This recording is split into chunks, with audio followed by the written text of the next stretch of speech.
You have a message. You want to share that message. You want it to be social, to go viral, and spread across the planet. But how do you get started? Tune into Amplify, featuring host Ken Rochon. This show is here to help you take that message and channel it through the most effective marketing techniques to not only be successful, but have a positive impact on the world. Tune in live Monday at 8 a.m. Pacific Time and 11 a.m. Eastern Time on the Voice America Influencers Channel. and get amplified. Well, we are live, and what a great weekend we just had celebrating Father's Day.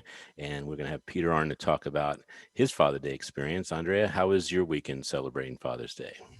Well, it was a very busy weekend and it went really, really, really well. So thank you very much. Well, you were touring the country, and so I know you were doing a lot of big events, and I think 3 of them since last time we were on the air together. So why don't you give some shout outs about those events? I was trying to remember where all I've been. So you guys I have Peter Vekselman already on the camera with us today too, because he's instrumental in some of the, things and connections that I was there making for different people, as well as the people who actually were hosting us there. So the first one I was at this weekend was Tim Clune, TK. He had us at the celebrity softball game. That's the veterans game and the celebrity softball game. And I met I think I photographed about 80 different celebrities and veterans, people who've done amazing things, who've lost, limbs and, suffered a lot of crazy things because of injuries due to war and war times. And then to the wonderful celebrities, everybody from Ezekiel Elliott, who plays for Dallas Cowboys, to I can't remember his name right now. Is it Grabowski? Who's a guy who knows about World Series here? The oldest brother. I met him and had a lot of fun with him, and it just was really, really fun. You could tell I don't know as much about athletics, who's playing what sport, but it was really, really great adventure. And then after that event, then I headed to Excellent Cultures training with Steve Gandora and John Robertson. And wow, what an amazing group of very high level corporate people out changing the world with the things that they did. And we talked a lot about neuroplasticity. I got a lot of recognition at that with all the knowledge that I know about what we do with the Keep Smiling movement and neuroplasticity. So it was extremely valuable, and met some key people that are going to benefit both you, Ken, and for Peter coming up here in the future, because these are great contacts for people who are really game changers. Well, first of all, I appreciate Peter being keeping his excitement down in a couple of these things. So thank you for that, Peter. We're going to bring you on real soon, but I wanted to acknowledge Tim Mai for creating the hero event, because not only did we meet you, but we met probably at least a dozen people that could change anyone's life if they met them. So very excited to have you on the show. And you are a father of 3, so I'm going to go ahead and make sure that Andrea gives a proper introduction to you, and then we're going to talk first about fatherhood.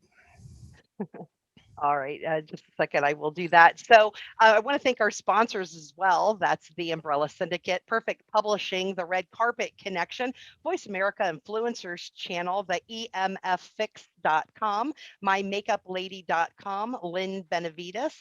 And of course, we want you to remember the Keep Smiling Movement, the keepsmilingmovement.com, our charity of choice, the 501c3 dedicated to saving lives through smiles by creating a dose of hope.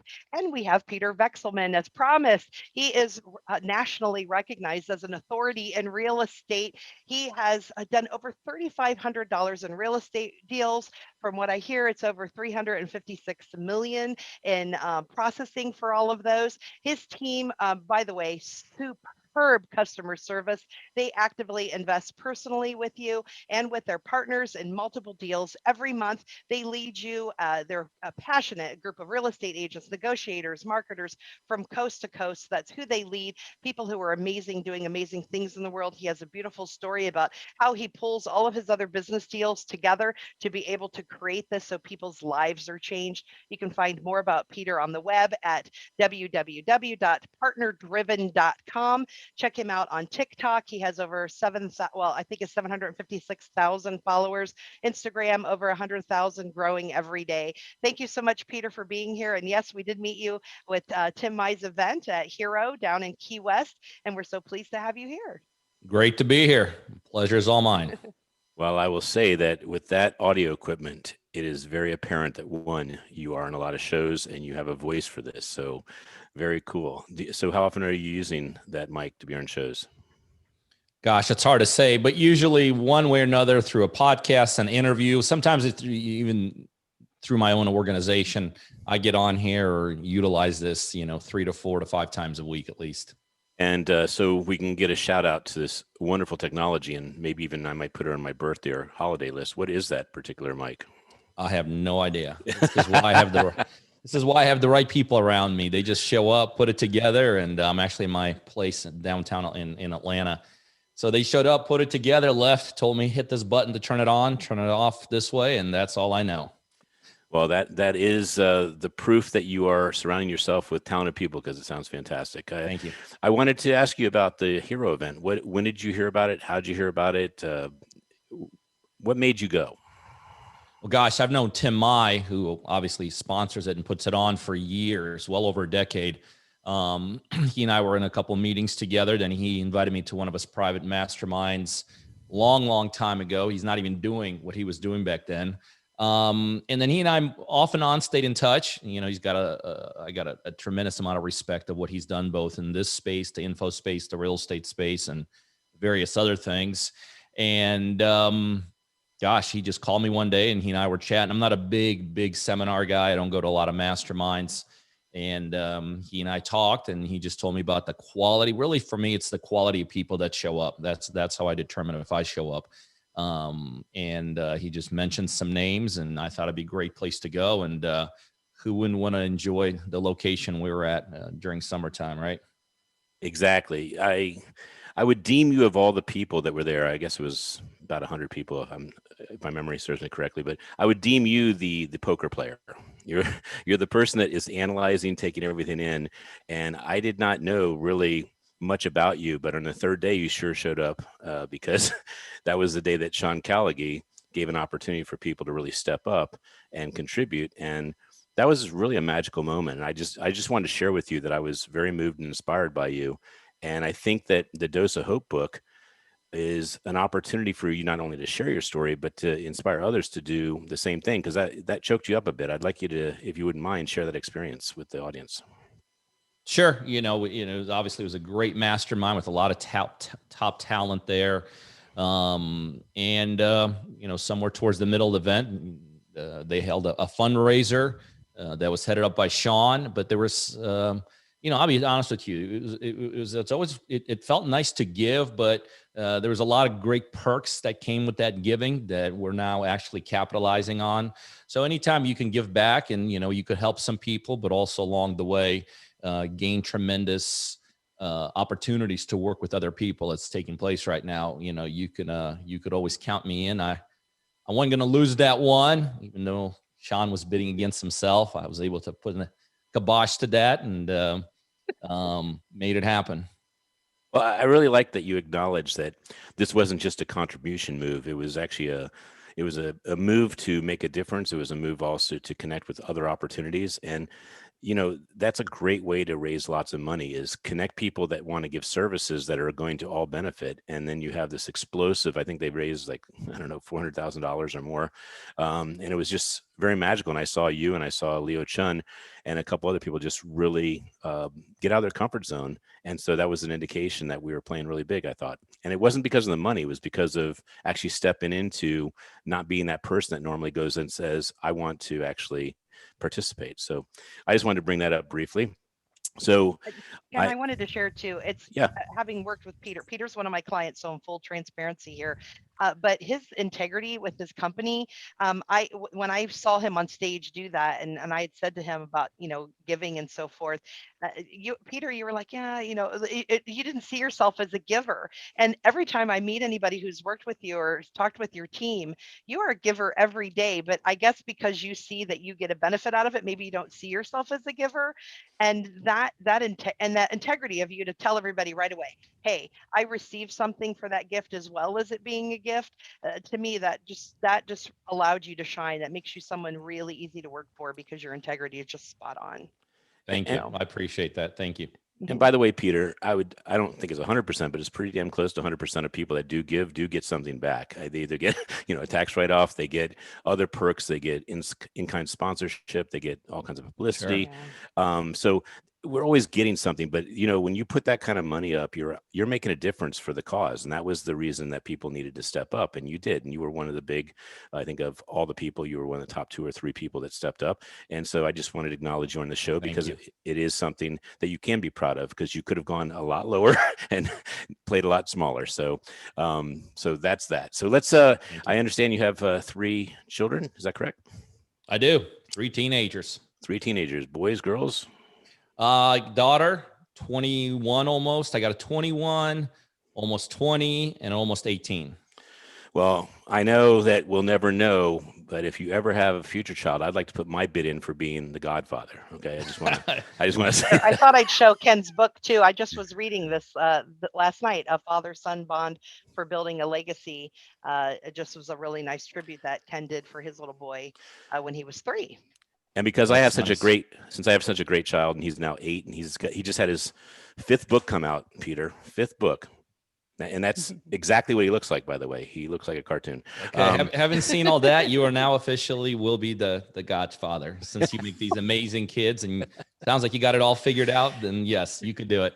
Well, thank you. And I was going to say, you probably would throw the gauntlet at me and say, hey, if you have such a great kid, then have another. And I can do this, throw it right back at you. If you have 3 kids and they love you so much, you go ahead and have another. So if I have another, I'm going to consider you for godfather. If you have another, you consider me for godfather. I love How about that? Well, at least we got that figured out. So since it is a Father's Day acknowledgement and weekend and celebration of what it is to be a father, first of all, how was it? What was it? What did they do for you? How was it special? No, it was great. We actually spend the weekend at the lake house. My kids are kind of scattered all over the place now.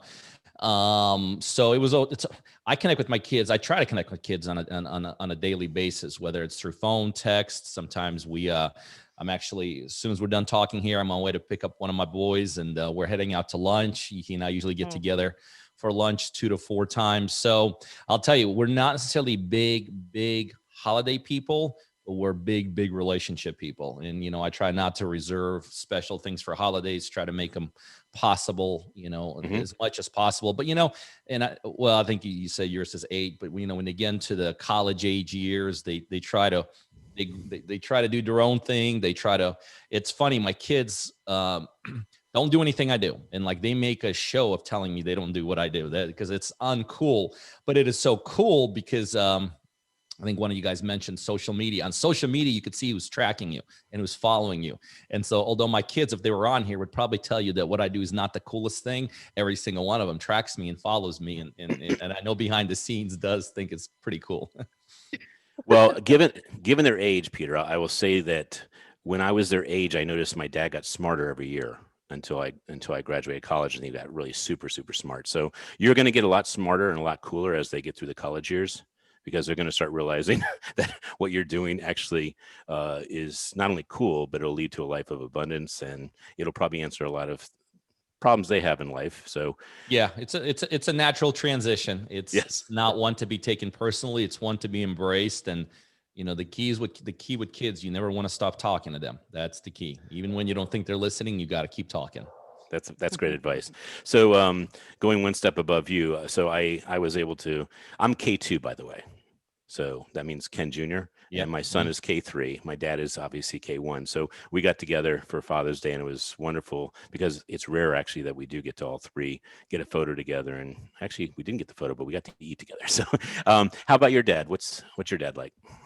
My dad's right downstairs here. I'm in my 4th floor office. We moved my dad in about a year and a half ago. Matter of fact, yesterday, that's how we finished off Father's Day. We came here from the lake house. This is my in-town place. And we, my wife and I and my dad, we went out to dinner. And so, yeah, my dad's all good. He lives with us here. He's got his own private place. And it's really, really, I've always been close to my dad. My dad, a little bit on the sick side now, but before that, I mean, he and I would, before he lived with us, you know, he and I would meet 3 to 5 times a week, literally have lunch and dinner. People knew us everywhere. Like we're the guys that hung out all the time.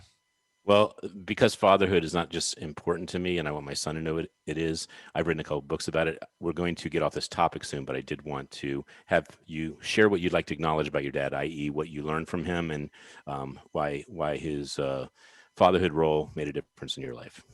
Well, I'll tell you, from the time I could remember till, you know, really till the time he started getting sick, he's the biggest cheerleader I've ever had. To him, it was not as important to what I was doing, was that I was doing and I was participating, and whether it's I was messing things up or whether I was winning at the highest levels, whether I was in a playing ball somewhere or, you know, doing some businesses, he was always there. He always supported me. Both he and my mom. He always encouraged me, and I truly understood through that truly ultimate love, what it means to be a father and what it means to be a great parent. But my dad has been always my biggest fan. Always has been my biggest fan from the time, like I said, I can remember. And that was a big lesson he taught me of how to be with my kids also. Yeah, I think you either have a father like the one you have that teaches you how to be a great father and you become one, or you have a father that teaches you the way not to do it, and you say, "There's no way I want to be like." You gotta believe. Yeah. Yep. So I want to actually move into your story, and then we're going to close out the first segment. Then we're going to go more into your gold nuggets, what you do, how you create abundance and solve problems for people. So the first part of the segment that we'll kind of rock out for the next 10 minutes is tell where you're born, what your childhood was like, what in your childhood caused you to be who you are today. We'll start with that. Well, I was born in the Soviet Union. I moved out of there pretty quick. I was born in Moscow till, you know, I wasn't even 10 that we immigrated, and it was in the middle of the Cold War. So the process was extremely difficult. I really don't remember too much about it back then. In the 70s, it was obviously a third world country. There was nothing glamorous the way it is now. You know, Moscow, we were just there a year or so ago. It is like a first-rate city. I'd put it almost above Manhattan. And back then, it was literally a third world country. I remember nothing about it. Matter of fact, it was such a pretty crappy place to live that the only time I actually knew we were leaving it, we were actually already on the plane, because everything had to be hush-hush, secret. So that was the first time my parents even told me, when we were actually boarded some plane, that we were never coming back. Anyway, came here in the United States. You know, it's like bringing a kid from Taliban here today, right? Like back then, we're in the middle of Cold War, and, you know, here's a Russian kid. And so I had my own set of challenges, didn't know a single language. My parents did one of the smartest things they did. They said, we're in America, so we're going to be Americans. They didn't associate me with the immigrant world at all. They just put me inside the school system. Literally the first day we got here, you know, I had some normal challenges along the way. But then I realized something about myself. I realized I had a little skill set, and that skill set was athletics. It was through athletics that I became to be accepted to a certain degree. You know, I really rode those athletics out all the way through, you know, college years and college days. I learned something important during that time that I've been trying to impart upon my kids so early, at early ages. I also learned I had a couple gifts in life outside of athletics, because obviously most people are not going to capitalize on their athletic gifts. I learned around 10 or 11 that I had a gift for sales. You know, I was the kid knocking on doors, you know, selling T-shirts. I was the guy pounding phones at night, selling magazines.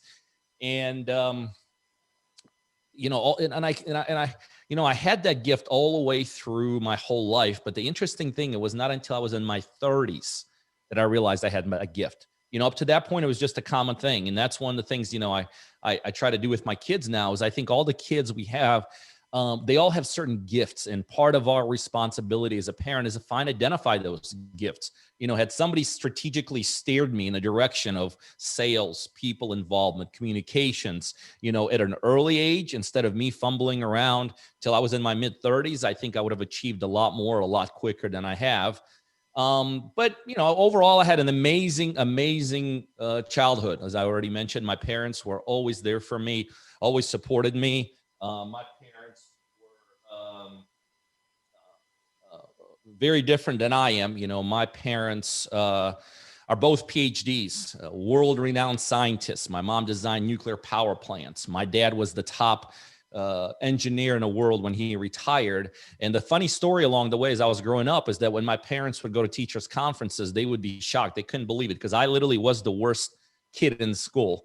Matter of fact, when I finally graduated college, the semester I graduated, if I would have gotten one letter grade lower, I wouldn't even graduated. And that was actually an incredibly important thing that happened to me. Not back then, but looking back at my life, because back then, not only was I not able to secure a job out of school, I wasn't even able to get an interview. So where all my friends were rocking it out, getting these incredible jobs and, accounting firms, law firms, whatever they wanted to be, I couldn't even get an interview. And that forced me down the pathway that now, almost 30 years down the road, I have ended up. What that forced me is then to get into my own thing, my own business, do my own thing. And that spanned the globe. I ran an insurance agency, I ran a vending business that I ended up flipping and selling to a fairly large company. I started this company from scratch, and within 3 years later, had franchised it into 15 different states. I ran one of the largest, ultimately became the largest mobile home dealership here in the state of Georgia. And then ultimately, just kind of literally by accident, ended up in real estate. And, here I am 20 some years later as I call myself a veteran at this point. But, so I had two things going. I had incredible parents that always supported me. And I had a no quit attitude all the way through everything I did, because I had to fight for everything myself. There's a lot of problems that come with having jobs, but I could tell you there's a lot of problems come with having your own businesses your whole life. And so I learned to be a scrapper. I learned to be a fighter. Learned to literally or mentally or both. Not literally. Never, ever in my life have I been in an actual fight. But I learned to fight for what I believe in, and I learned to fight for making things happen. And like I said, and by the way, when I got in the real estate business 20 some years ago, I had incredible amount of challenges. Pretty much made myself homeless because of this. Did make myself homeless because at that point I had a very bad attitude about things. I thought I had figured a lot of things out. And I really didn't. And so within 6 months, I lost everything I had. And then I borrowed some more people's money to lose their money, because I figure if I'm losing, we're all going to lose. Nice. Yeah. And it literally took me 3 years in this business to get to zero. Like for the first 3 years, I could have worked at McDonald's and made more money. But again, 20 years later, and thousands of real estate deals. Well, you've just indicated the importance of you being in the Dose of Hope book, because that is a story of inspiration, not giving up, not quitting, having perseverance, being a scrapper, as you say. So we're going to do a modified rapid fire. Rapid fire at the end of our show is when we ask a quick question, you give a quick answer, but we're going to make it a little bit longer than a quick answer. But I have a bunch of questions I want to close this segment out with, okay? So you'll just do shorter answers for this particular part, and then we'll go into the gold nuggets of what you do, okay, for the second segment. So first of all, I just want to say I've been to Moscow, and I've heard the difference of what it was like before it got built up, because you could go into a shop and not see anything but a couple things on the shelf, and that's the way it was, and no souvenirs to take home. So first and foremost, Andrea's going to have a couple questions too, but I wanted to ask you, do you think there's a relationship with being great in sports and being a great entrepreneur or a great salesperson? Yeah, absolutely. Some of the same skill sets that you need in one, you also need in the other. What did you do or learn besides sports, i.e. read a book or have someone teach you the sales stuff? I mean, how did you pick that up or learn it so quickly? No, I think there's certain things in life you learn. There's certain things in life you're born with. I think sales is one of those things you're born with. You could get better, you can get stronger, you can get more articulate. But I think when it comes to certain things like, being a basketball player, you got to have certain kind of talent. You're not going to, you're not going to just work your way in an NBA court. I think sales is one of those. And so I had it when I was born. What do you think was the number one thing as a kid that caused you to be successful with your sales? I was a loner. I didn't have a ton of friends, didn't have a ton of contacts. Again, I was a little bit ostracized because of the country I came from. Mhm. Sales is one of those things, I had a little talent and I was able to showcase it. I didn't need a bunch of people around me. You don't really have an accent, so you really adopted the English language without any I can't detect anything that is Eastern Bloc or Russian. So that has to have helped you with the sales a little bit. Am I right? That you I don't know if have. having an accent would be a detriment to someone, but I don't have an accent just because I came here. I was so young. If you have kids and if you want to teach them a foreign language, they say the magic age is about 13, from the time you have accents to the time you don't. Okay. And you said you accidentally fell into real estate. What was that? What was that accident? Well, I initially fell into mobile homes by accident. I had sold all of my franchises. Somebody gave me a book by Lonnie Scruggs. I read it, thought it was the most amazing thing ever. Called them, went to see him. 3 years later, we had the largest brokership in Georgia. Then the bottom fell out of financing for mobile homes, so we had to figure it out. And so I just thought real estate was the next transition, mobile homes, real estate. And so I jumped in and I realized very quickly within 6 months, real estate investing and mobile home investing are two different businesses. Well, I'm going to have Andrea finish the segment with a question and take us out with the sponsors. So we only have about 3 minutes till we go on break. So keep your answer to fit into this. So obviously, you told us you use other people's money, spent it too. So you've had challenges as a teenager, that challenge. So what was the catalyst to turn that so that you could get that smile back on your face and pay everybody back and yourself? Time. I mean, I was willing to put the time in. 3 years of basically just hustling, not making anything, literally zero. And I just outlasted everyone else is really what happened. And what sport were you in? Oh, what sport was I in? Uh-huh. I played hockey. I had an invitation tryout for our national soccer team. I had a scholarship for tennis. So hockey, tennis, and soccer were my 3 main sports. I thought you were going to say cross country or something that required endurance, but No. All right. Well, Andrea is going to give us the sponsor love, and then we're going to go to break. We'll be back and pick your brain on how to actually do it the right way.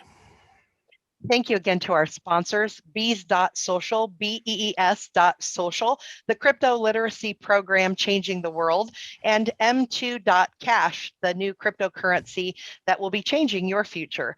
Also, the Umbrella Syndicate, the Red Carpet Connection, Perfect Publishing, Big Events USA, Voice America Influencers Channel, the EMFfix.com, MyMakeupLady.com, Lynn Benavides, and of course, please, a big love and send any donations to help create smiles for other people to the keepsmilingmovement.com, thekeepsmilingmovement.com, 501c3 dedicated to saving lives by creating smiles through a dose of hope. And we'll be back with you after these messages. All right, we are clear. All right. Thank you. I'll be right back. Okay. So, Peter, we're still live on Facebook, but just some fun things are in the works. So this afternoon with that other call that we have, it should be pretty fun and fruitful. So I'm excited. Awesome. About Was that 3 o'clock? 3 or 4, I don't remember. Okay. Let me go look. Yeah, I'll go look. I think I have but I don't think I've gotten any info on it yet. Okay, I thought I was on the calendar. I will double check it. It is on a calendar. Oh, they did email me directly, I think. Okay. I think that they said they were going to do that. It's at 4. 10 seconds. Cool beans. Cool beans. There's something I haven't heard in a while. Well, That's the then you Midwest must not have in been ya. listening to me last week. All right, here we go. Maybe it was you that said it then, because I know I did hear it earlier. It's me. Amplify. To reach the show today, please call 1-866-472-5795. 5795 That's 1-866-472-5795. 795. We also would love to hear from you via email to info@umbrellasyndicate.com. Now, back to Amplify. Well, you never know who's on the other side of the mic until you ask some personal questions. So, Peter, what a great first segment. I feel like I got to know you, and I now feel more qualified to be that godfather. So I'm really excited. I actually had to step away because you actually are you're way more inspiring, honestly, than you like to show with your subtle energy. But you're quite the guy. You're the guy to bet on. So I wanted to show you the product. This is the dose of hope. Okay. And dose stands for dopamine, oxytocin, serotonin, endorphins. Obviously, the chemicals God gives us when we're excited, we're winning, we're in love, we're about to kiss, all that stuff. But look, 800 pages. Mm-hmm. We now have 3 of them. And your friends, Dolph DeRoos, Chris Crone, Henry Washington, we have about Leo Chun. We have about 7 or 8. And we would certainly Andrew love Schlag. to. Yes, that's right. So we'd love to have your story added to this. And the idea is this is being given away to people that either need hope or know people that need hope. And it's our intention is for the 500 authors to give it out to everyone they know, which would be clearly over 10 million people. And people say, where's the monetization there? And I think you'll agree that if you inspire people, it comes back to you. So we know that all the people buying into this is a compliment by itself. So I wanted to extend this to you and say formally, we'd love to have you as part of the Dose of Hope. Yeah, that'd be great. Appreciate it. Thank you. My pleasure. So Andrea has gotten to know you a lot better because she is working with you. And I wanted to make sure the second segment was guided a little more in the questions that were pertinent to the audience getting value, but also that we're showing your strong suits. So I'm going to yield right now just for a couple questions to have Andrea ask some key questions we want to cover. Yeah. So Peter, to get people started with understanding how your whole business model works, will you briefly tell them about like your 3 separate businesses and how you pulled that together and why that was so impactful to really help people in real estate change their lives and create income for themselves, and the customer service value that you guys have put on that? Well, my investing career, as I mentioned, spans, well over 2 decades. And for most of that time, I did what most investors do. It's like, you find a deal, you do a deal. I did it very successfully, to a tune of thousands of real estate deals. Then I started expanding that model from just doing our own stuff. We set up offices in Jacksonville. We set up about 17 locations across the United States, all the way to, all the way to California, all the way to the West Coast. But like anything else, when you get to a certain level of success, the goal is not to slow down or not to kick back. The goal is to figure out how do you get to those next levels. I was trying to figure out how do you get to the next levels? And, how do you, instead of staying in 17 markets across the United States and doing deals, how do you get into the whole United States? And that was where years ago, this whole partner-driven model was conceived. We basically made a decision that we're going to start working with everyday people across the United States, and we're going to help them put real estate deals together. We're going to help them by coaching them. We're going to do a lot of things for them. The biggest thing back then was I was giving them all the money to close these deals. And then we sell them, we split the profits down the middle. And it's an idea that makes all the sense in the world, very logical, but there was probably a reason nobody did it before I did it at the national level. It is extremely difficult to execute. And so when we started this years back now, first year was an absolute, I love to say success, but it was an absolute disaster. We just took a beating. We didn't have all the right things in place. Would you mind expanding what you not mean by a beating, but what do you, in retrospect, what caused the beating?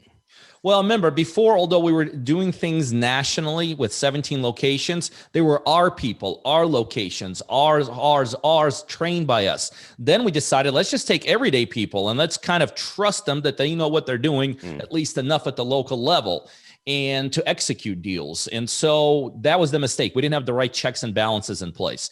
Somebody tells us, oh, I could do construction. We're like, okay, here's 50 grand, go fix it. Somebody tells us, well, this is, worth $60,000. Okay, great. We'll do the deal based upon that. The bottom line is, Ken, we just didn't have the right checks and balances in place. But here we are years down the road, and partner-driven model is we're killing it now. We've done more deals than we ever have with people. And the best way like to describe it now, what we do is we provide what are known as pillars of success to everyday people to allow them to close on real estate investment deals. And we do that by coaching and mentoring them. We literally on a daily basis, we coach and mentor all my partners across the United States. And there's literally hundreds and hundreds and hundreds of these partners.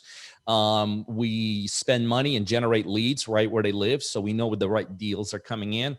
We provide them absolutely the top of the line technology as it comes to real estate investing. Obviously, I still provide all the capital to them to close on deals and to fix them. By the way, if something ever goes wrong, and guess what? In real estate, things still go wrong. Even after 2 decades, I assume all the liability. And then we put the properties in the market, sell them, split the profits down the middle, 50-50.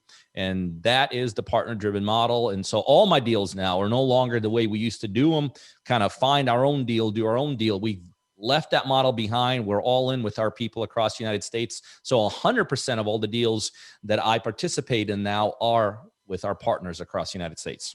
And how many partners do you have roughly? Probably right a tad under 700.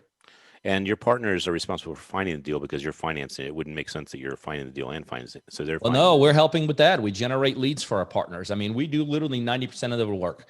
I mean, if somebody that the 10% they do is critical, the boots on the ground, checking things out and all that, make no mistake about it. But we put such tight parameters in here, make sure that everything is done correct. We even get involved in finding these deals by helping them identify motivated sellers right in their marketplace.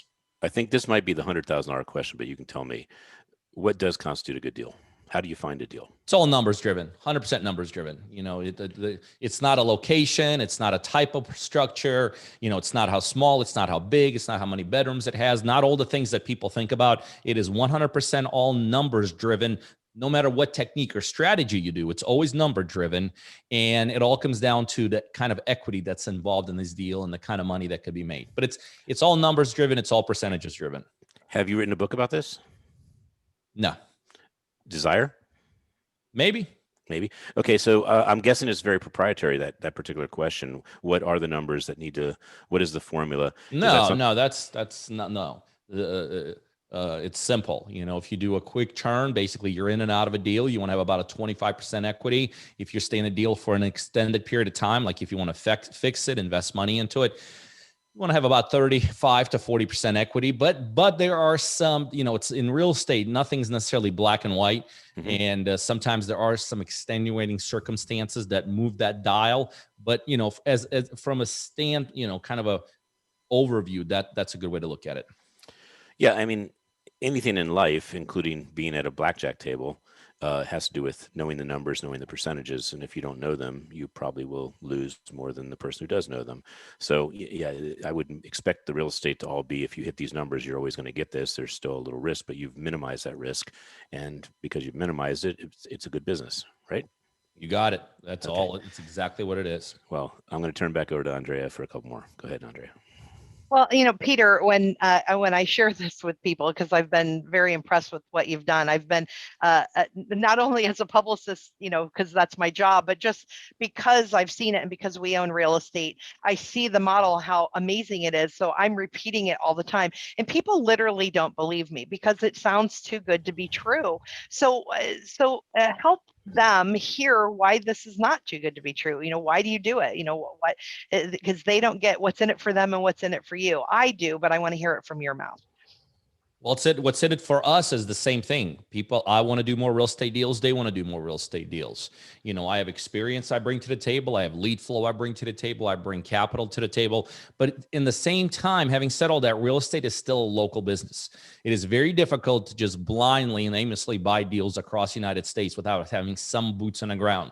So for us, even though there's no question we provide the bigger share of what is needed, the 10% they provide, the eyes on the property, the number gathering, the due diligence that they help the local people walk through is absolutely critical. So it's a win-win model. It's literally a win-win model for people from every aspect, whether it's a brand new person. I have partners that are absolutely brand new, but I also have some partners that have done a number of deals and they want to figure out how to get to those next levels.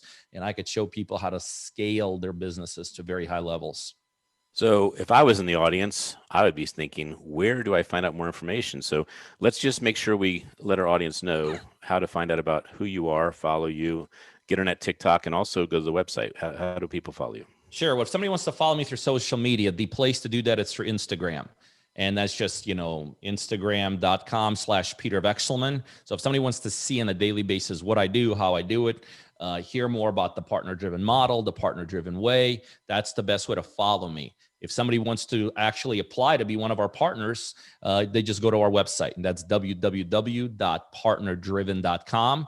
And there they can, they'll be taken through the process of how to connect with us and how to apply to be one of our partners. So what's a question they should be asking themselves to know that they're a good fit?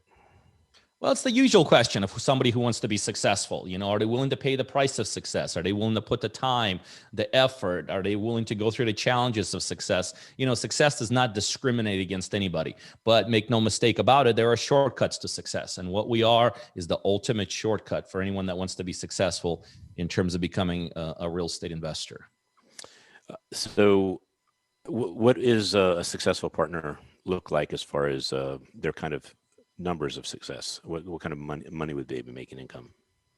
Well, that's up to them. I mean, I have partners get that, that there is no monetary thing that tells me. I know what my goals and objectives are, but we have partners who actually don't even do deals with us, but they love the community aspect of what we do. We connect on a daily basis. They love the training we do. They love learning and all this. A lot of our partners they actually do their own deals. They use our leads, our technology, our this, and they do their own deals. And we're totally fine with them because enough people who do partner with us bring, back to us. So it's, again, if somebody wants to excel in this industry to whatever level, knowledge, lead flow, capital, understanding things, we're the place for them to be.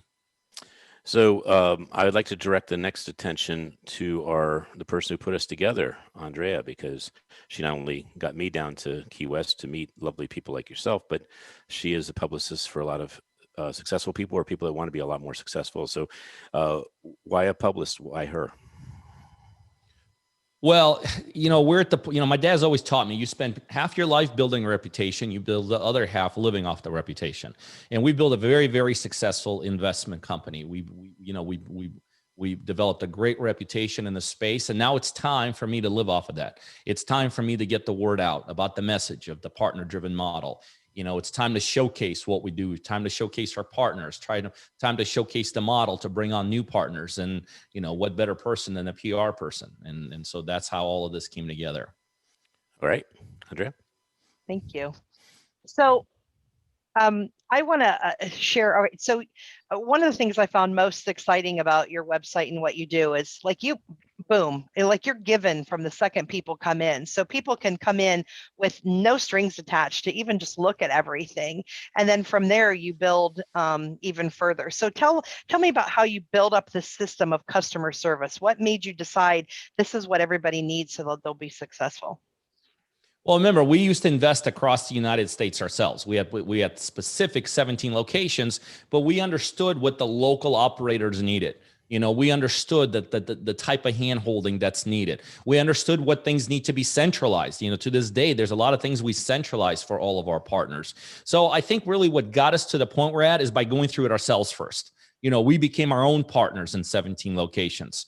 So although taking, random people is taking it to the next level, but by being our own customers, by being our own, in essence, partners, that's what got us to really, really zero in on what's needed at all the local levels now across the United States to help facilitate deal flow for our partners. All right. Well, we have had a great show if we were to even to stop right now, Peter, but we love doing rapid fire. We get to ask you questions. We may not have time to go into deeply, so I'll ask you a quick question. Andrea will ask a question, but it's all about volleying that answer back as quick as possible. So I'll start off with, since we have Hero here, who's your hero? My dad. Your dad. Okay. Andrea? What's a song that you play or sing to really get you jazzed up and moving? Ugh.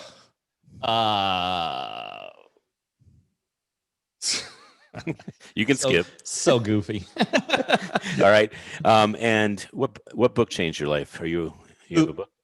Who Moved My Cheese? Oh, that is a good one. Andrea? Nice. When you were a little kid, what did you want to grow up and be? An athlete. What excites you most now? Getting to the next levels. Okay. Andrea? What's on your bucket list? That's the biggest thing. More out of the country travel. Only done it 2 times my whole life. And I was going to Oh. ask you this question, so it may be a finite answer, but your favorite country to visit? Favorite country to revisit? Believe it or not, even though I left it, Russia is something I'd love to visit more of. And you've been to St. Petersburg, I'm assuming? Just Okay. Moscow. Okay, Mm. cool. Ken's been to 103 countries, by the way, Peter. So And I would like to be your personal photographer when you go back to Russia, please. It's a deal. I've even been to Siberia, believe it or not. Okay, go ahead, Andrea. Oh, I was excited thinking about traveling with Peter.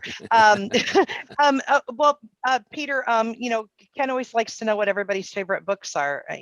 What other books besides, like beyond the, is there books outside of the industry that you like? Well, how about what book do you actually give to people?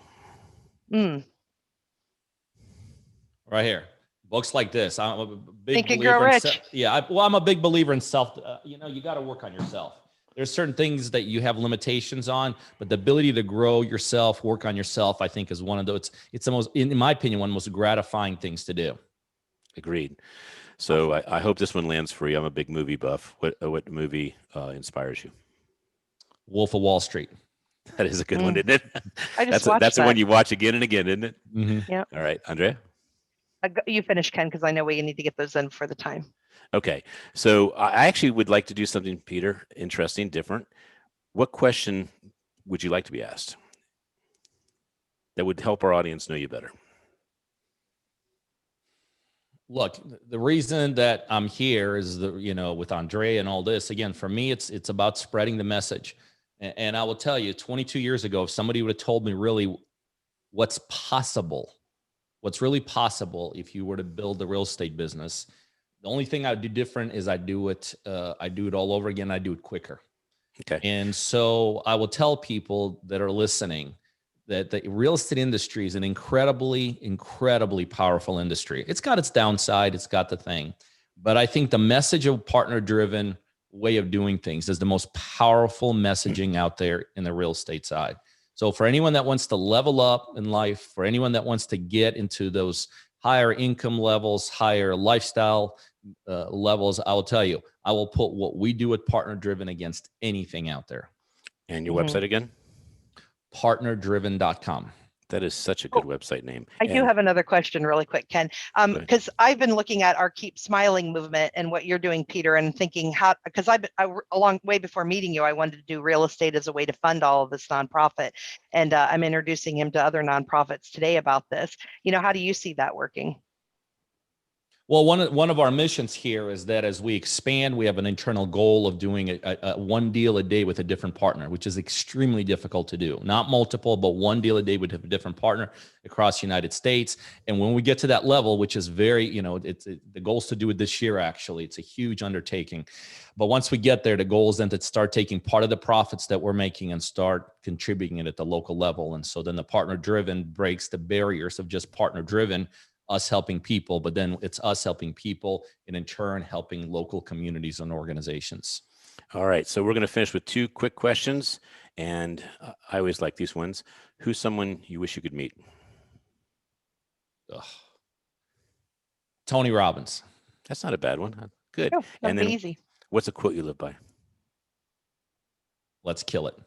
Let's kill it. I like it. That's really cool. Well, Peter, it's been a pleasure having you on the show. You've been amplified. The show is all about amplifying leaders that are leading with their passion and also causing a difference in the world, solving problems and creating inspiration. So thank you very much for taking this on. We look forward to having your story part of this amazing legacy set of 500 authors. And I can't thank you enough.